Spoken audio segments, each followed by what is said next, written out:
Every day, you wake up as your own boss, making your own way. Every day, you continue your journey to change the world, your team, and yourself. Every day, you encourage, congratulate, celebrate, and reach toward your goal of being the best and providing the best. The Build Your Best Business Show is for you. The real stories of building a business from other owners and founders along the journey. Find the support and advice you need to successfully start, grow, manage, and exit your business.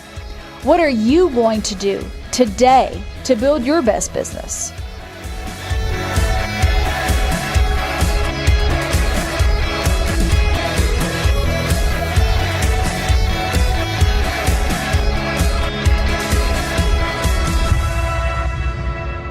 Welcome to Build Your Best Business. I'm your host, Eric Holtzclaw. Build Your Best Business focuses on the entrepreneurial journey. What does it take to successfully start, manage, grow, and eventually exit a business? And we're talking today with Paul Ollinger. And typically I announce a title and the name of a company, but because he's on the other side of that journey, that exit side, he just has a name. So just a name. A guy who annoys his wife a lot. So tell us what you do to bide your time other than annoying your wife. I am a writer and a stand-up comedian. That's awesome. That's the scariest thing I could ever consider being. A writer I'm okay with. Yes. But stand-up comedian, not my thing. It's fun. It's a great time. I'm just way too serious. See, the experience would get you out of your shell. I know. So did you to go into stand-up comedy, there's like Jeff Justice here in Atlanta does a thing. Did you do something like that? Well, I did. I started, the first time I told jokes in front of a crowd was ironically at business school. So I go to business school because I want to make more money. And then my first semester there, I tell jokes in front of a crowd and I think, hey, I want to be a stand-up comedian. That's not the ROI you're looking for when you borrow $80,000 to go get an MBA. Yeah, and you brought it why you should totally get an MBA. That's right. That's your book. That's you should right. totally get an MBA. That is my first book. Yes. And when did this come out? That came out last year, 2016. Okay. From Absolutely Huge Books. I like that. It's a massive publisher located over my garage. It is. I'm on the bestseller list of all the books that have been published at my house. I love it. Me too. Really? Oh, congratulations. I had one out in 2013. Right, there you go. Nice. Now I've lived in a second house, so maybe two houses. There you go. Two publishing houses. I can That's pick what we up have. We have publishing right? houses. I just nice. don't come up with the original. Right. Mine's typically dry sarcasm that nobody gets. All right. That's the best kind. Yeah. So tell me past, present, future. So talk to me about your past. Like how are you able to be a comedian? Well, I'll just start at business school. I went to business school because I wanted to get a better job. And what job did you have before business I was school? in nonprofit raising money for my college and oh wow, okay. it was fun and everything. But at a certain point I looked at my paycheck and I said, I'd like a trajectory different than this because right. I'd like to get married someday and be able to afford dates in the interim. Right. So then I went and I got my MBA and I didn't have sort of that Wall Street vibe, meaning I'm not great at math. And, consulting didn't really appeal to me, nor did I appeal to the industry. And so the career counselor was asking me, well, what do you like to do with your time? And I was like, play golf, tell jokes, and drink. And he said, have you ever considered a career in sales? I almost said that. And so I said, hey, he goes, because that's what salespeople do. That's all they do all day long. Right. I was like, you're kidding. And they're not very good. Totally. And they're not very good at math. That's all right. Exactly. You just get the client in the room, let somebody else work up the proposal, and you sell it and go play golf. And it's awesome. Again, an important point. Let somebody else work up the proposal. That's right. The sales guy's like, it's $1. Sales guy be fine, right? Sure. You take somebody else's proposal, you take the client to dinner, and then he signs the deal, and you give it back to your account manager to run the whole deal. Absolutely. It's a beautiful. Sales is the best career anybody could have anywhere. So I went into digital sales. I came out of Dartmouth's business school, Tuck, in 1997, and I really didn't have a lot of traction with other industries, and I wanted to get into TV or print or a movie studio, but I didn't have any experience there, and so I thought, well, this internet thing might be something. Yeah. And so I got a job selling advertising for the Launch CD-ROM, which was a monthly magazine that came out on CD-ROM. And I took it because I knew that the future was all about the CD-ROM. Did you? I did, right. So a few months later, that became... Some people listening don't even know what a CD-ROM is. That's right. Oh, you silly millennials.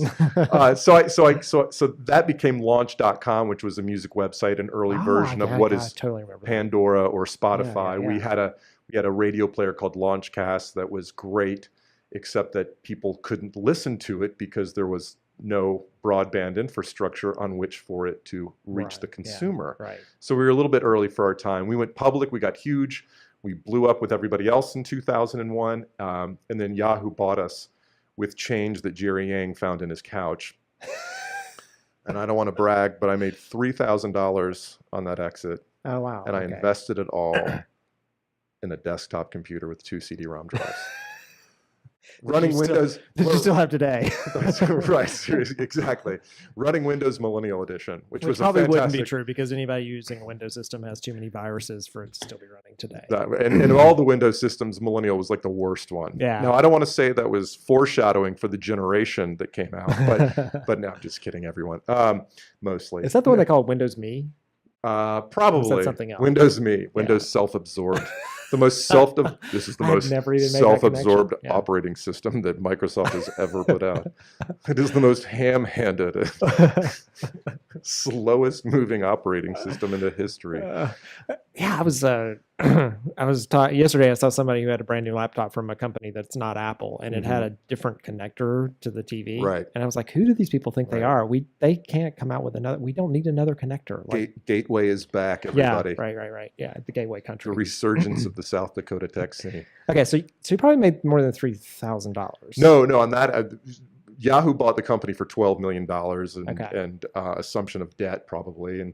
But the good news was we got options in a Yahoo company that was also at the bottom of the market. And over the next 4 years, Yahoo rebounded under the leadership of Terry Semel, and it was a great place to be. Yahoo now is sort of a punchline, unfortunately, but. Well, 2001, I mean, that's when the valuations were really low. Valuations were really low. Yeah. And because the business model wasn't proven. Right. Consumers weren't on the internet every single day the way they are today. There were no smartphones.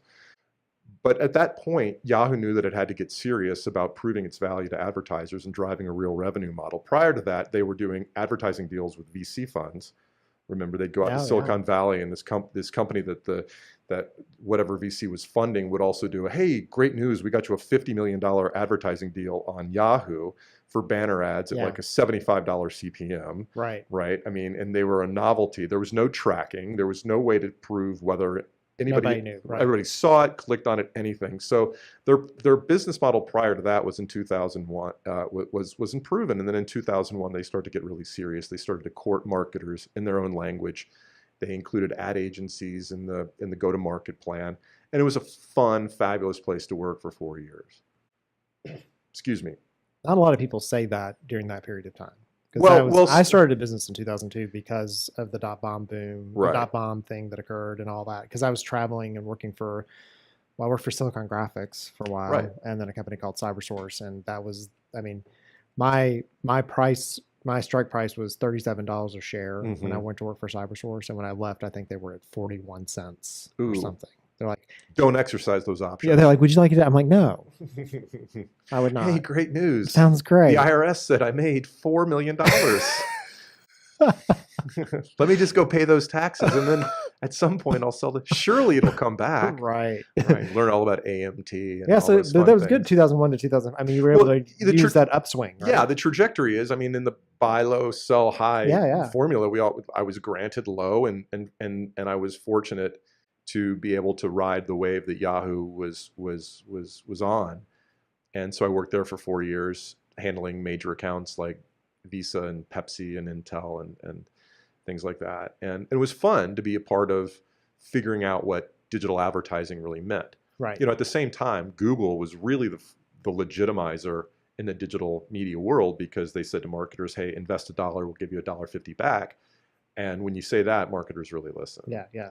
And so they said, okay, well, the search is part of it, and then so is display, and what can we do to do things that are splashy? And we made big branding events online and had these cool interactive ad units that today are absolutely hilarious in retrospect, the LREC and the skyscraper and the leaderboard and all this kind of fun stuff. Yeah. But it was new at the time, and we were all kind of just figuring out. So working at Yahoo was a blast back then. Yeah.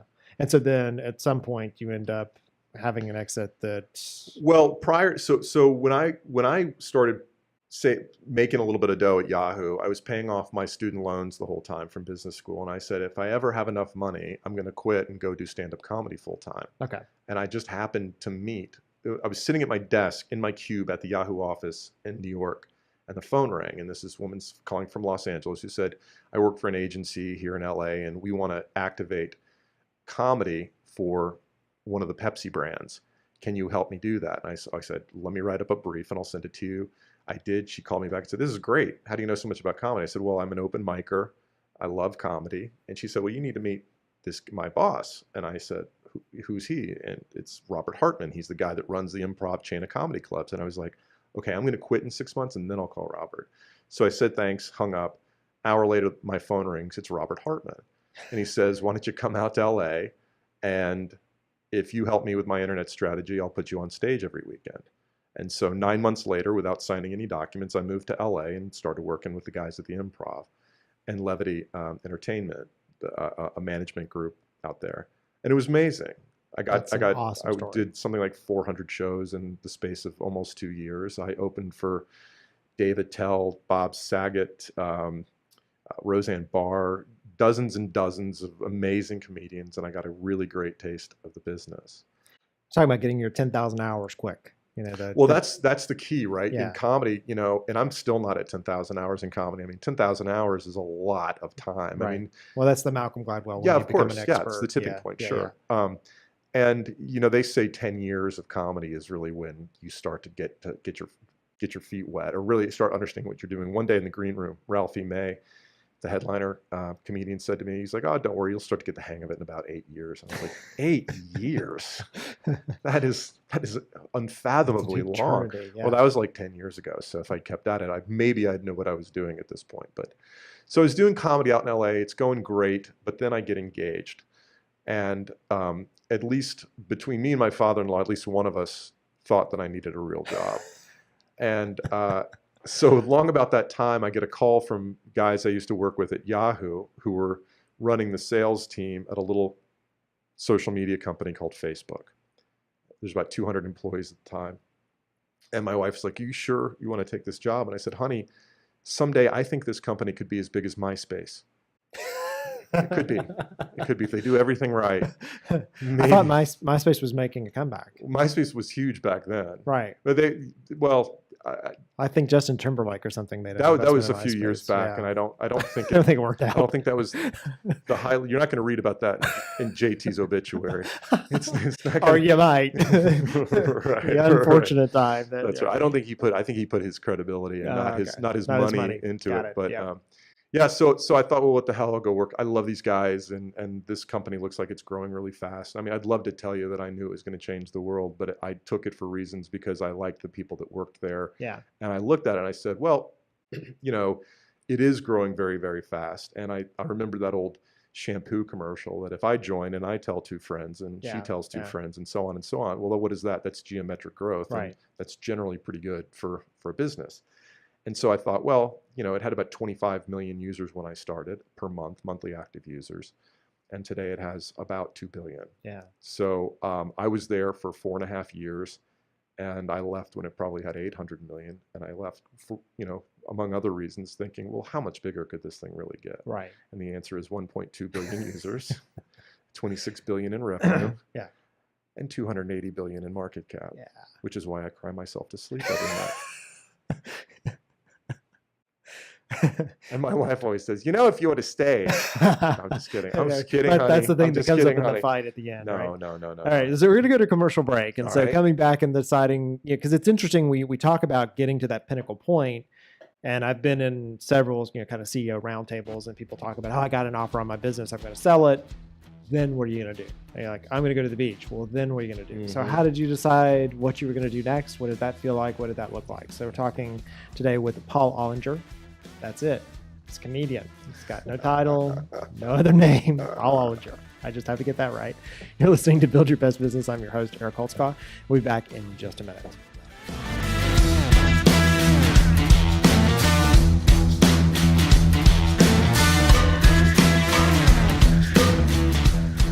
Congratulations, you're your own boss. Now comes the hard part. It's not just about starting a business, it's about successfully managing and growing that business to an eventual exit. And along that entrepreneurial journey, you're going to run into questions and problems that you need quick answers to. Things like, do you need a business plan? How do you read a balance sheet? How do you talk to an investor? When do you bring on a founder? Or what if you're having problems with your partner? These are the types of things that you run into as you're trying to grow that business to the next level, and they may not be the things you want to share in public with other people. They're the problems and issues that arise that, as I have experienced along my own entrepreneurial journey, that I needed to have someone I could trust to reach out to and have a conversation and get a different perspective. And it was often those short conversations that would be the thing that moved me from where I was to where I needed to be. It's for that reason I created the On-Demand CXO product offering. On-Demand CXO is something that you can use to have a conversation with a trusted advisor about what's going on in your business. We do a 1-hour phone call to talk about your business, talk about your objectives, and understand what it's going to take to move you from where you are today to where you want to be tomorrow. From there, you have ongoing access to a Slack channel to ask me questions in private about what's going on in your business, so that I can provide some advice or connections to my network to individuals who can help you solve against that problem. You will also have access to my Facebook page, which is full of other entrepreneurs who are along the same journey, to have more broad conversations, things that you trust and would talk about in a networking event. But when you need to go and have that conversation with a trusted advisor, you will have the ability to have a conversation with me in a place that's safe, completely anonymous, and unbiased. I want to see you succeed and build your very best business.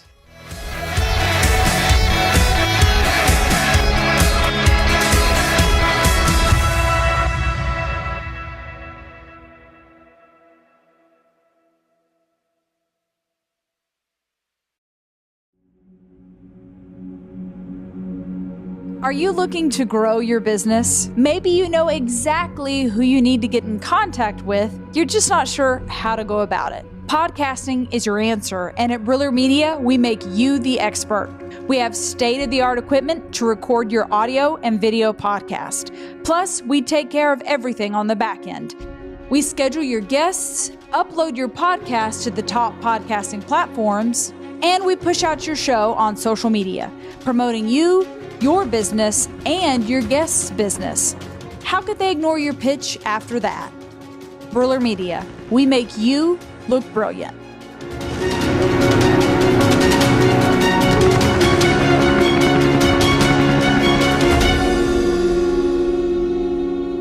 Sometimes life gives you crazy ideas. Chase them.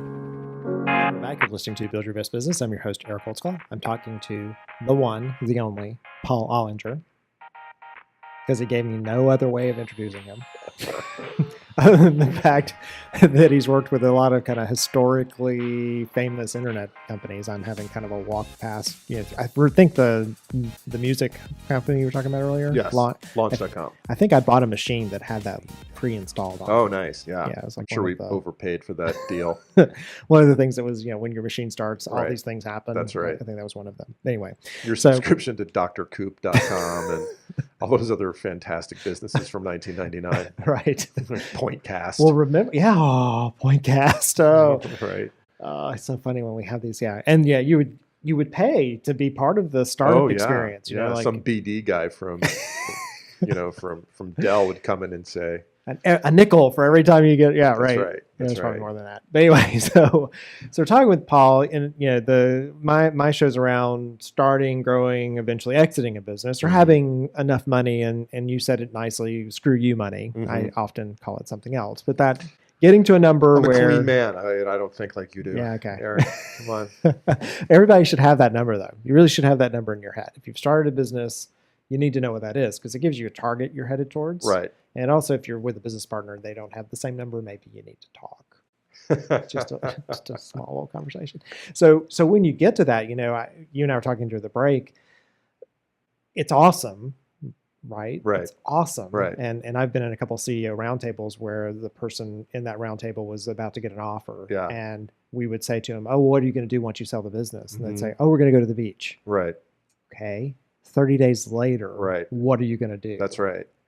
So what do you do? Like, Well, how have you found your way? I think that more than having the number, you have to have a plan. Yeah. That it isn't just a number and then you pull the ripcord and pop the champagne and everything's great, because like you say, 30 days or 6 months later, you're going to wake up and ask yourself, who am I and what do I stand for? Right. And it's that at that point that you realize how much you've been getting from work. Mhm. And I mean, my theory is that work is 80% goodness and 20% bullshit. Can I say bullshit? Yeah, you Yes. Can I beep that? Okay. It's 20%. It's the internet, man. Sweet. Okay. Work's 80% goodness. And, You helped build it. and that's right. God bless me. So, and can we say that or it's not? 20% bullshit, right? So and that's just the way it is. Yeah. And you have to be able to focus on what you're getting from it more than what than you're focusing on the bullshit. Because if you Right. focus on the bullshit, you're going to drive yourself crazy. Yeah. And so when you quit and you find yourself out in the wilderness alone, even if the wilderness is a very nice house and a country club, that you have a new search for meaning and a new search for figuring out who you are and what you stand for. Yeah. And it's far more difficult than I ever anticipated. Yeah. And if you read stories about people who've gone through this, it's a really dangerous time in which people can lose their way. Yeah. I mean, some of the changes in life that are most stressful include retirement. Yeah. Whether you're 62 and get pulled out of a consulting or accounting firm where you've been working for 35 years, and then all of a sudden you're going, balls to the wall for decades, and then it stops, and you've got to acclimate to your spouse on a daily basis. Yeah. These things are really meaningful changes to your energy, to your daily logistics, and to the balance you've found in your life. Whether or not there was balance there before, right? I mean, It may not have been. Right. That was your reality, and so your new reality is, hey, the great news is, you get to get back in shape. You get to know your kids a little bit better. You get to take some nice trips. You get to read those books on your nightstand. But at a certain point, you don't just want to work on your golf game. Right. You have to have a long-term goal, or you will rot. Yeah. Have you seen the movie About Schmidt? Yes. Yeah, that's a great movie to watch. That falls. It's one of those dark. I love dark comedies, and it's got that. He's at the end of his career. That's and, right. Kind of goes through that whole thing. Mhm. Yeah, and not to give. I don't think it's a giveaway, but one scene he walks by and all of his work has been put into a trash can. Yeah, that's right. It's poignant. It's a big time. Yeah, everything. Like he walks by and looks out, and everything's in a trash can. There is a realization that the world goes on without you, and it's Yeah. pretty quick. And so just remember that any of your friends at work that are encouraging you to chase your dream, at least one of them wants your job. So just remember that. There's some Machiavellian people out there, and they'll use time for you to move on. They're going to use your dreams as jujitsu to get you out of your desk. Well, No, Paul, you're really funny. You should go do comedy. I am? Gosh, I think you're right. Hey, about those customers up in Portland. Right. Where are your accounts going to go? That's right. One of the biggest mistakes with entrepreneurs that I see is not understanding how important the journey is. That it is, and that's I'm a journey guy. Yeah. It's all about how are we going to get there? Right. Is it a plane? Is it a car? Da, da, da, da. Right. And then I Right. get there. Yeah. I'm like, oh, I'm here. Right. Exactly. I got here. It's only when you reach your goals that you realize how pathetically low they were. And you're like, And all wait a the minute. fun was in I there. actually did this. I can't believe that. Well, Right. I should have set better goals. Right. Yeah, no, I think it's. I mean, look, don't not take a number if the number is absolutely. what's right. I'm not saying. But you should have a number. You should have a and number. Take the You number. should- well, I mean, that's up to the individual. But Right, know the number, know the risk of not taking the number, but also know the risk of taking it, Yeah. right? And have an understanding that, hey, after you spend 3 months, doing the things you've been missing without work, have a plan to get back involved and get after it. So then what, I mean, I know you decided to write the book. You seem to have appeared on a bunch of stuff. You had the comedy. Like, how did you decide? I've been gone for almost 6 years. Yeah. So when I first left, I was in Los Angeles. They asked me to move to Palo Alto. I moved home and essentially left the company. And my mother was sick, and so there was a lot to do around that, and there was a lot of readjusting to a new city and a new home and all that kind of stuff. We did take some nice trips. We had some good times. And then one morning, I woke up and I checked my email after taking the kids to school, and there was nothing there, right? And so I'm like, oh God, what now? Right. And so I started writing every day. I started writing a blog called Banner Ad Confidential, which was a good first step towards writing every day, if nothing else. It was sort of like The Onion meets TechCrunch or something. It was pretty funny, but I did it for a long time thinking the audience would just find me. But it's very, very difficult to create your own media brand. And I started going back out to clubs, doing some comedy. And then one night I went out and I bombed so bad that on the way home, I thought, I got to get a job. Like, this isn't practical. So I did go back to work for a year, and I was president of a small social media software company. And after about a year of it, I was like, wait a minute, this isn't where my heart is. I really don't have a passion for social media software. Yeah. And if I'm going to build something, it's going to be more personal than that. And then I quit. And after that, I've written every day since then. Yeah. And the first thing I wanted to do was write a funny book about business. And what came out was this letter to my 25-year-old self telling him to get off his ass and go do something with his career. And You Should Totally Get an MBA is sort of a tongue-in-cheek title, but it is a sincere examination of what business school may or may not be able to do for somebody in that position. It did great things for me. And I don't say it's a panacea for everybody's career woes, but I believe that it was a really good investment, a really good experience that lit a fire under me. Well, and to build on that, there is this concept as it relates to go. I've got a daughter in college, and so we're going through that whole process, cool. right?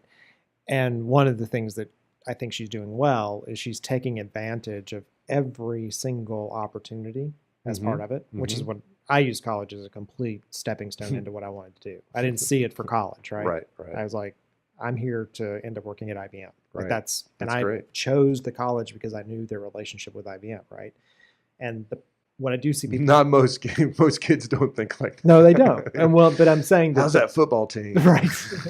They don't, or they think, oh, I got this degree, so now I somehow deserve a job. Right. Yeah. And they haven't done anything during the period of time that they're in school to get the the experience, those kind of things. Yeah. So is that part of the advice you're providing, or is? Well, what I want to do is offer people both sides of the coin and say, look, if you're going to do this, if you're going to pursue whatever it is, right? And I think there's a huge, a broader discussion of the real value of education, that's going on, that's healthy, right? Yeah, to say like one college might not be for everybody. And the old hey, I just want to be a lawyer or go, get an MBA because I need a postgraduate degree to prove that I'm a smarty pants. That's maybe, but they cost a couple of $100,000. Right. That doesn't mean it's a great investment, right? Especially if you're not getting a degree from a top program or one that is specifically designed to get you to that next specific step in your career, as you discussed. So that's sort of that's why I wanted to write the book, and I thought the category could use a little humor around the subject, and I use humor to help people get through the book. And hopefully it's worthwhile read. Yeah, and my controversial opinion on MBAs as it relates to entrepreneurship, because I talk a lot with entrepreneurs, is getting an MBA can be detrimental to your entrepreneurial journey. Because Tell me about that. Well, they teach you all these case studies, Right. and I've had MBAs who've worked for me, and I thought, oh, these will be great because they're going to help me move my ideas forward. Right. And they're always the ones who would run the spreadsheets and come back to me and sort of try to protect me from myself. Right. Yeah. I'm like, it's my gut. My gut's worked for years now. Sure. I need you to just go do this. No, right? I think, listen, I think that entrepreneurs are special people that have to look at the world differently and ask why not in the face of logic.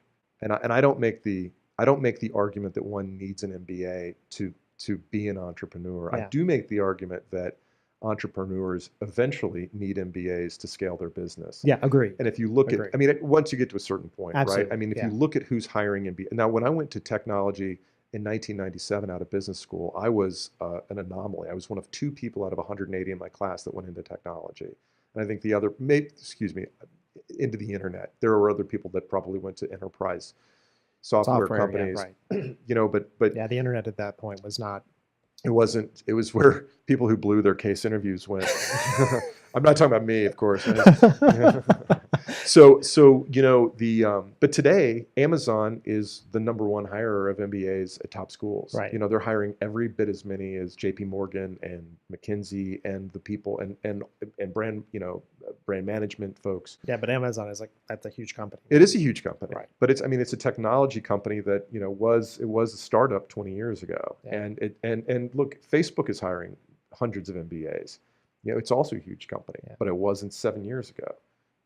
So eventually the very creative thinkers that start these companies do need the hard business skills to help them get to the next level. Yeah. And I'm not making the argument that everybody needs an MBA or that everybody has to get an MBA. I'm trying to lay out the pros and cons of it and say, hey, if you're going to do this, do the math and figure out what the ROI is going to be. Yeah, and learning at what point, because the older you get, the smarter you are, the less risk. Well, in the longer, the less time you have to pay that back also. Absolutely. So, part of what the MBA did for me, and we don't need to keep talking about the MBA for the rest of the interview if you don't want to. Of course we can. Was it just put me among a group of people that raised my standards. Yeah. And I learned how to work really, really hard in my program. It was difficult. It was challenging. Yeah. And the workload was immense. It was also a ton of fun. Yeah, a ton of fun.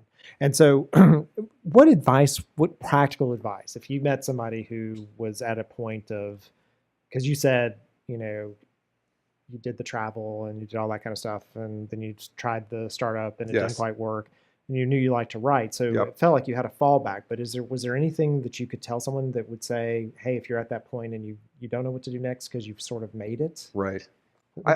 Look, I think that or did you always have a plan? Because you said planning I was didn't important. have a plan. When I left Yahoo to go do stand-up comedy, I ran towards stand-up comedy. I left Facebook just because I was exhausted and needed a break. Yeah. A 6-month sabbatical probably would have got me 4 more years there. In which case I would have flown my helicopter. Right, I would have flown my helicopter to your studio this morning, but instead I did not. So I think the bigger question is to pull the bigger point is to pull the question forward and understand. Say you have that number. Say you have 3 times that number. What does your life look like, and who do you want to be on the other side of that transaction? And make that part of your plan. When do you leave? How do you leave? And then what do you do? Yeah. It's taken me several years to come to that conclusion. And only after I left 2.5 years ago, the social media software company, did I say, I want to be a comedian, I want to be a writer, I want to speak to businesses and tell them things they're not hearing from, talk to employees, telling them that they're getting things from work that they might not be putting a value on beyond the paycheck. What are some of those things? Well, I think that you're getting camaraderie. I mean, I think that we all need close coworkers. That doesn't mean there can't be toxic workers where you are, but we thrive on community. We thrive on being part of a team. Yeah, you look like a Maslow's hierarchy of needs. Yeah, humans, social animals. Belongingness. Mm-hmm. You get you get a lot of self-respect out of job well done. You learn. Your brain is stimulated. Your brain needs constructive activities every bit as much as your kids do. I mean, if you just sit there and let your brain play, on the iPad all day, it's going to turn into mush, right? And it's going to make up stuff like, hey, Paul, let's buy a hot tub for the living room. And, just crazy stuff. I mean, you really do. Let's renovate the basement. Renovate the basement, right? Buy a lake house. Well, sure, you can put in a tile floor. Did you do that? I did. Eric, I was successful though. How'd it go? Did it go? No, I did fine. Yeah. I'm being tried to talk into doing another one, and I'm like, just because I did it once doesn't mean I could ever do it again. That's right.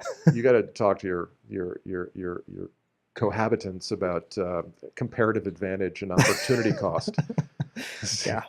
So that's actually, we went speaking of that, we went to a home improvement show, and there's like this expert there who does one of the makeover shows, right? And he gets on stage and he's supposed to be giving us advice on how to do your own DIY projects. Right. He basically got on stage and said, "Don't do it." Right. hire a contractor. Seriously. Who are you crazy people? Outsourcing is almost always the right idea. He tells his stories like, I spent a whole weekend and then I went and asked a friend, how much would you have charged me to do this? And he's like, $400. He's like, really? $400? And he had to buy the equipment, do all that stuff. And that's, so this is, you're talking about something that's actually quite relevant. I mean, because when you are just hanging out at your house all day, you see things in your environment that start to drive you crazy, right? That drippy faucet, you know, like, here's two signs you shouldn't try to fix your own leaky faucet. Like when you turn that wrench and you have to mumble to yourself, righty-tighty, lefty-loosey. Or you don't know which direction. That's right. That's typically a my bad sign, problem. Right? That's like, I wonder which one's going to go. Okay, yeah. But you see stuff like that and you're like, oh, I'm going to fix it myself. And then finally, you know, you spend 12 hours trying to hunt down the right stem to a 2003 Kohler designer faucet that they stopped making 8 years ago, and then you go, oh, I'll just call a plumber and it costs $200, and you know, in your life you just move on. So we went to the home improvement store for the main floor bathroom, which is a 7x5 room. Right. 17 times.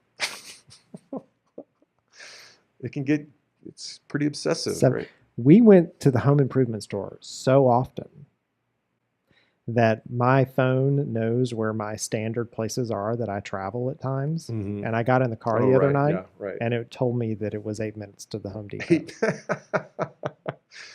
to the marble tile. I was like, seriously. Section. They can take you directly to the aisle and the fact that I get in my car at 5 o'clock at night and it thinks I'm headed to Home Depot. Right. And I was not. That's right. Yeah. Mine says the Claremont Lounge, but that's fine. Is that still around? I thought that was out. It. And I've never even been there. I just thought that was funny to say. I think everyone in Atlanta has at least one story. All right. Entrepreneurs love Claremont Lounge jokes. So any final words before we go? Like anything you'd advise? Don't quit your job and be a comedian, folks. That's because that's your job. That's my job. And not only will you be competing, but you'll be broke. So. Well, it's been a pleasure. Thank you so much for joining us. Thank you for having me on. So you've been listening to Build Your Best Business. I've been talking with Paul Ollinger, and we've been talking about what happens when you get to the other side of the entrepreneurial journey. So starting, growing, managing, and exiting, or getting that number that you're looking for. What do you do next? And making sure you have a plan for that. So we always love the destination, but sometimes, you need to enjoy the journey. What are you going to do until next time to build your best business?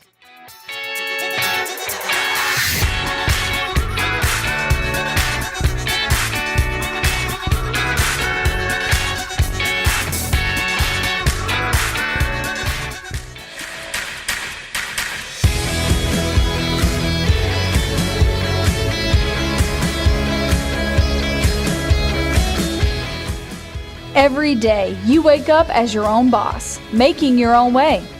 Every day, you continue your journey to change the world, your team, and yourself. Every day, you encourage, congratulate, celebrate, and reach toward your goal of being the best and providing the best. The Build Your Best Business Show is for you. The real stories of building a business from other owners and founders along the journey. Find the support and advice you need to successfully start, grow, manage, and exit your business. What are you going to do today to build your best business?